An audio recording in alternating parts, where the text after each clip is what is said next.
नमस्कार दोस्तों, स्वागत है आप सबका आपके अपने यूट्यूब चैनल हाईवे स्टॉक्स में। आइए शुरू करते हैं आज के स्टॉक्स का एनालिसिस।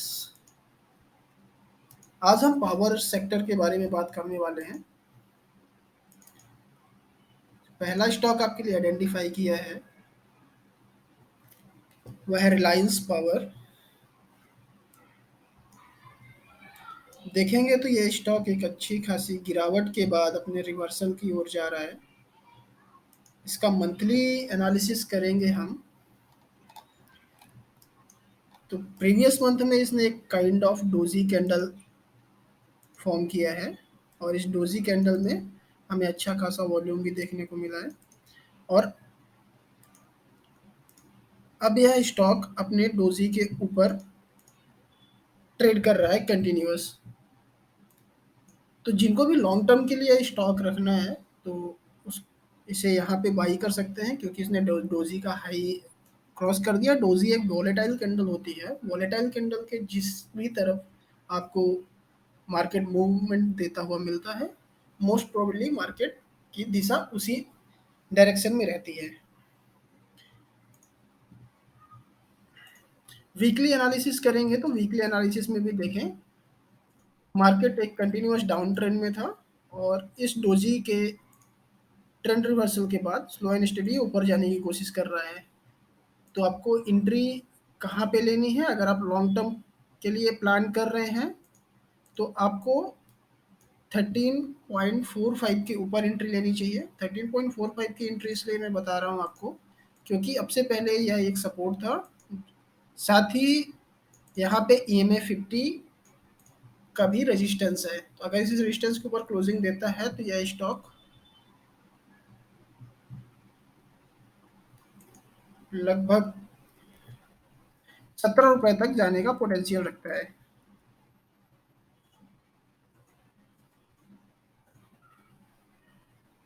डेली टाइम फ्रेम में भी आप देख सकते हैं, इसने अपने 50 EMA के ऊपर क्लोजिंग दे दी है। जो इसका नियरेस्ट रेजिस्टेंस आ रहा है वो एग्जैक्टली जो उसका वीकली रेजिस्टेंस था वही इसका डेली रेजिस्टेंस भी है। तो जैसे ही वीकली और डेली रेजिस्टेंस के ऊपर मार्केट मूव करना चालू करता है तो ये 17 रुपए तक की मूवमेंट दिखा सकता है। 13 रुपए 45 पैसे के ऊपर जाने के बाद इसे बाइंग करने का सजेशन रहेगा। स्टॉप लॉस आपका 11.5 रुपए का रहेगा। अगला स्टॉक है आपका जयप्रकाश पावर। जयप्रकाश पावर हालांकि एक बहुत ही छोटा स्टॉक है, पेनी स्टॉक की कैटेगरी में आता है। कंटिन्यूअस डाउनफॉल है और इसने अपने जो सपोर्ट लाइन का जो सपोर्ट लाइन को इसने तोड़ा था। देखेंगे उसी के ऊपर आके मूवमेंट करना चालू किया है। यहाँ पे हमें एक ब्रेकडाउन मिला था, जो ब्रेकडाउन फेल हो गया है और अब मार्केट इसी पर्टिकुलर ट्रेंड लाइन के ऊपर ट्रेड करना चालू कर दिया है। हालांकि जितने भी पावर स्टॉक होते हैं ये हाथी की चाल चलते हैं, स्लो एंड स्टेडी ऊपर के लिए मूव करते हैं, नीचे के लिए मूव करते हैं। इनमें यदा कदा आपको बड़े बड़े मूव देखने को मिलेंगे, बट अगर आपको अपने पोर्टफोलियो में रखना है, आपका लॉन्ग टर्म व्यू है, तो आप इनको रख सकते हैं अपने स्टॉक में। हालांकि जयप्रकाश एसोसिएट का आप देखेंगे तो ये डिविडेंड पेइंग भी स्टॉक नहीं है। तो अगर जयप्रकाश स्टॉक से आप दूरी बनाए रखें, इसकी जगह आप रिलायंस पावर या दूसरे पावर स्टॉक ले सकते हैं। मेरा एक कन्विक्शन जयप्रकाश पावर के लिए नहीं है, क्योंकि आप देखेंगे इसमें मूवमेंट भी बहुत छोटे-छोटे आते हैं और साथ ही इसमें एक कंटिन्यूअस डाउन ट्रेंड देखने को मिला है और वो इसका ट्रेंड रिवर्सल भी आपको 7 रुपए के ऊपर है और 7 रुपए का जाने के बाद सिर्फ 8 रुपए 40 पैसे तक ही जा सकता है, जो अभी इसके टेक्निकल सपोर्ट्स और रेजिस्टेंस निकल के आ रहे हैं।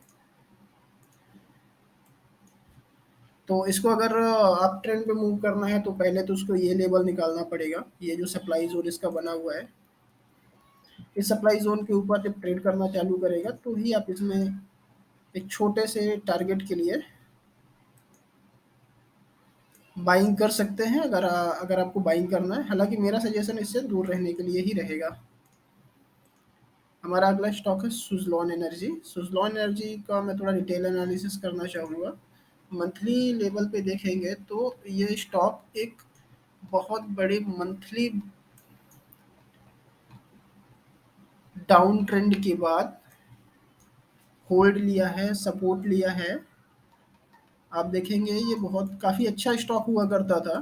कभी ये स्टॉक आपको 400 साढ़े 400 के आसपास ट्रेड करता हुआ मिलता था। हालाँकि वो बहुत पुरानी बात है, 2009 के आसपास।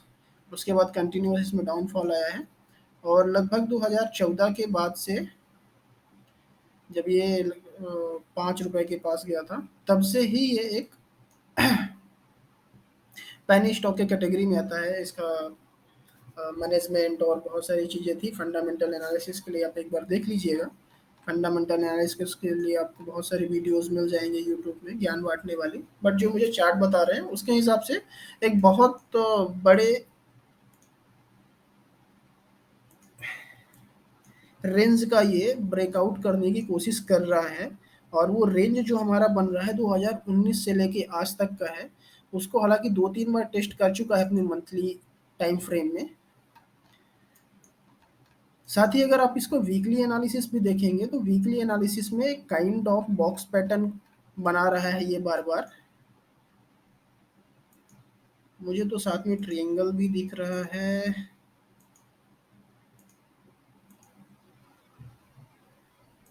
ये देखिए इसमें एक ट्रायंगल पैटर्न भी बन रहा है और जभी भी आपको ट्रायंगल पैटर्न का ब्रेकआउट मिले वीकली टाइम फ्रेम पे, तो जैसा मैंने आपको अपने पहली वीडियो में बनाया, जितने बड़ा आपका रेंज बनता है उतना बड़ा ही आपका मूवमेंट इस स्टॉक में देखने को मिलेगा। तो किसी भी दिन अगर ये स्टॉक ₹9 या ₹10 के ऊपर आपको ट्रेड करता हुआ मिल जाए, डेफ़िनेटली इसको बाय करें। आपके जो टारगेट है वो काफ़ी बड़ा टारगेट है। लगभग 17 से ₹18 तक का आपको टारगेट देखने को मिल सकता है।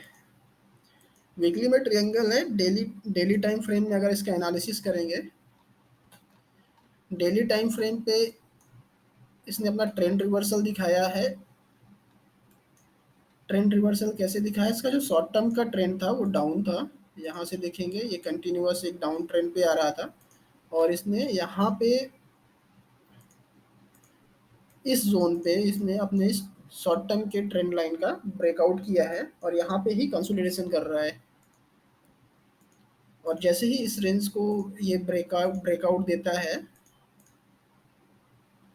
जो कि ₹8.35 का है, तो डेली टाइम फ्रेम को अगर आप फॉलो कर रहे हैं तो आप ₹8.35 में इसको बाई करें। जो इसके टारगेट निकल के आ रहे हैं, बहुत बढ़िया टारगेट निकल के आ रहा है इसका। पहला टारगेट जो है ₹8.95 रहेंगे। आपको भी चार्ट में क्लियरली दिख रहा होगा। ये सपोर्ट ज़ोन है, ये सपोर्ट ज़ोन है। उसके बाद सपोर्ट ज़ोन टूटने के बाद यहाँ पे इसने रेजिस्टेंस लिया था अब से पहले और अगर ये ब्रेकआउट होता है ₹8.35 के ऊपर जाता है तो इसको ₹8.95 पे एक छोटा-सा रेजिस्टेंस ज़रूर मिलेगा। वहाँ पे एक बार आप प्रॉफ़िट बुक कर सकते हैं और ₹8.95 निकलने के बाद अगर आप देखें तो एक ये ज़ोन निकल के आ रहा है जो ₹10.25 का है और ₹10.25 के बाद उसका अगला जो टारगेट रहेगा ₹11 रहेगा। तो सुज़लॉन एनर्जी को बाई करने के लिए सजेशन रहेगा मेरा, है ना?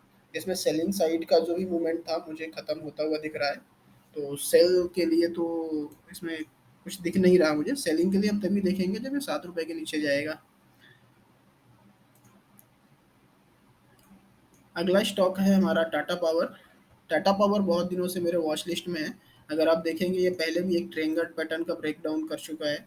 मैं बीच-बीच में चार्ट एनालिसिस देखता रहता हूँ। ये यहाँ पे और जो मैं आपको पहले ही बता रहा था, जब कभी भी किसी भी पैटर्न का ब्रेकडाउन होता है या ब्रेकआउट होता है, तो पैटर्न के रेंज के बराबर ही आपको डाउनफॉल या अप मूव दिखता है। आप देखेंगे एग्ज़ैक्टली जब भी यहाँ पे इसका ब्रेकडाउन हुआ था, तो उतना बड़ा ही मूवमेंट आपको देखने को मिला। हालाँकि उससे ज़्यादा भी मूवमेंट आया है, बट जनरली जो हम मिनिमम अज़्यूम करके चलते हैं कि किसी भी पैटर्न का ब्रेकडाउन या ब्रेकआउट होगा तो उतना बड़ा रेंज एटलीस्ट आपको कवर करने को मिलेगा।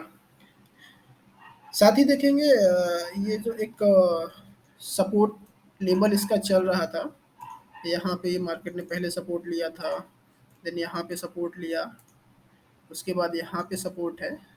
इस ट्रेंड लाइन को ब्रेक डाउन किया है इसने 27 मार्च को, 24 मार्च को सॉरी। और अब इसी जोन के आसपास कंसोलिडेट कर रहा है। तो किसी भी दिन अगर आपको इस पर्टिकुलर ट्रेंड लाइन के ऊपर टाटा पावर ट्रेड करता हुआ दिखे, है ना, और वो लेवल रहेगा 200 रुपए का। 200 रुपए के ऊपर जब भी ये स्टॉक आपको ट्रेड करता हुआ दिखे, आप इसको अपने पोर्टफोलियो पे रख सकते हैं। टारगेट बन रहा है पहला 212 रुपए का। 212 का टारगेट भी मैं आपको बता देता हूँ कि ये रजिस्टेंस है, और यहाँ पे उसने अपना सपोर्ट लिया था।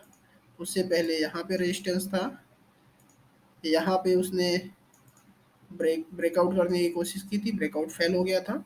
तो 200 रुपए के बाद 212 रुपए का एक बहुत बढ़िया टारगेट निकल के आ रहा है, जो इसका इमीडिएट रेजिस्टेंस भी है। हमारा आखिरी स्टॉक है Adani power. Adani power news के चलते काफ़ी जिगजैग मूवमेंट में है, बट हम टेक्निकल एनालिसिस में न्यूज़ को इतना वेटेज नहीं देते हैं, इसलिए हम इसका टेक्निकल एनालिसिस ही करेंगे। इसके हाई को लेके इसके हाई से लेके लो तक मैं अगर इसका फिबोनाची रिट्रेसमेंट लगाता हूँ, तो आप देखेंगे कि एग्जैक्टली ये जो इसका जोन है 23% का, 23% के आसपास ही मार्केट कंसोलिडेट करने की कोशिश कर रहा है। 23% के पास आपका जो EMA 50 है, जो मैं फॉलो करता हूँ एज ए डायनेमिक रेजिस्टेंस और डायनेमिक सपोर्ट, वहीं पे स्टॉक आप देखिए यहाँ पे जब इसका ब्रेकडाउन हुआ है, हालांकि ये ब्रेकडाउन आपको मार्केट ने 14 अक्टूबर को ही दे दिया था कि यहाँ पे कुछ होने वाला है, बड़ा होने वाला है। बाद में मार्केट को ऊपर ले जाने की कोशिश की, बट इसके ऊपर मार्केट सस्टेन नहीं कर पाया, और 16 नवंबर के बाद से ही ये मार्केट कंटिन्यूअस EMA 50 के नीचे ट्रेड कर रहा है। कोई भी टेक्निकल एनालिसिस जिसने कभी भी अडानी से रिलेटेड न्यूज़ नहीं सुनी होगी, वो केवल इस ट्रेंड को फॉलो करके मार्केट शॉर्ट कर सकता था, और उसे ज़रूरत नहीं थी कि उसके हिंडनबर्ग जैसी रिपोर्ट पे डिपेंडेंट होना पड़े। क्लियरली दिख रहा है कि जब तक ये स्टॉक इस पर्टिकुलर लेवल के ऊपर नहीं जाता, हम इसे बाइंग नहीं करेंगे, हम इसको सेल ही करते रहेंगे।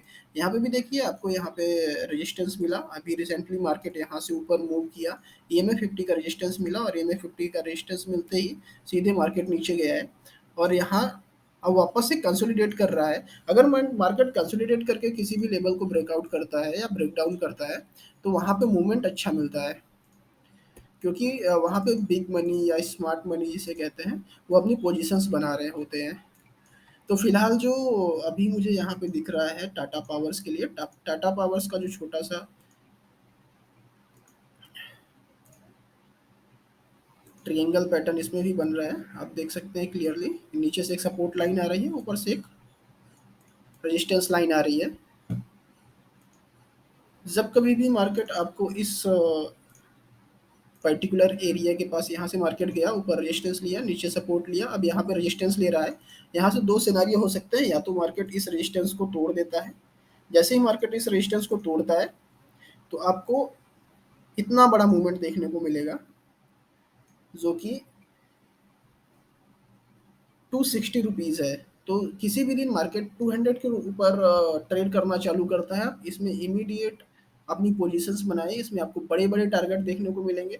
260 रुपीज़ जो मैंने अभी आपको टेक्निकल पैटर्न से देख के बताया, अगर आप देखेंगे तो एग्जैक्टली यही एक जोन है जहाँ पे मार्केट ने पहले सपोर्ट लेने की कोशिश की है और बाद में ब्रेक डाउन किया है। तो पहला तो आपको 200 रुपए का लेवल जैसे ही ये निकालता है, तो आपको सीधे वहाँ से फर्दर 60 रुपए का अप मूव दिख रहा है ना? तो इसकी अपॉर्चुनिटी बिल्कुल मिस मत करिएगा। अगर किसी भी दिन आपको ये मार्केट 166 के नीचे हुए जाता दिखता है, तो आप इसे सेल करिए। आपका जो टारगेट रहेगा नीचे के लिए 133 का रहेगा। अगर आपके पास पोर्टफोलियो पे है, तो इसे आप कंटिन्यूअस होल्ड कर सकते हैं। इमीडिएट जो आपका सपोर्ट निकल के आ रहा है वो 180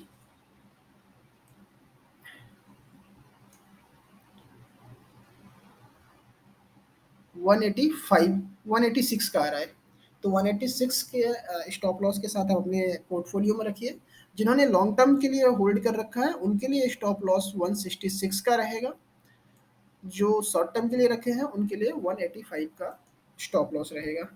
और जिनको ये पैटर्न ट्रेड करना है डेफिनेटली 200 के ऊपर जाते ही इसको बाई करें, हाईली रिकमेंडेड है। ये था मेरा आज का पावर स्टॉक के लिए एनालिसिस, पावर से रिलेटेड स्टॉक का एनालिसिस। आपको अगर आपको मेरी एनालिसिस पसंद आती है तो मेरे चैनल को सब्सक्राइब करें, लाइक करें और अपने दोस्तों के साथ शेयर करें। जय हिंद।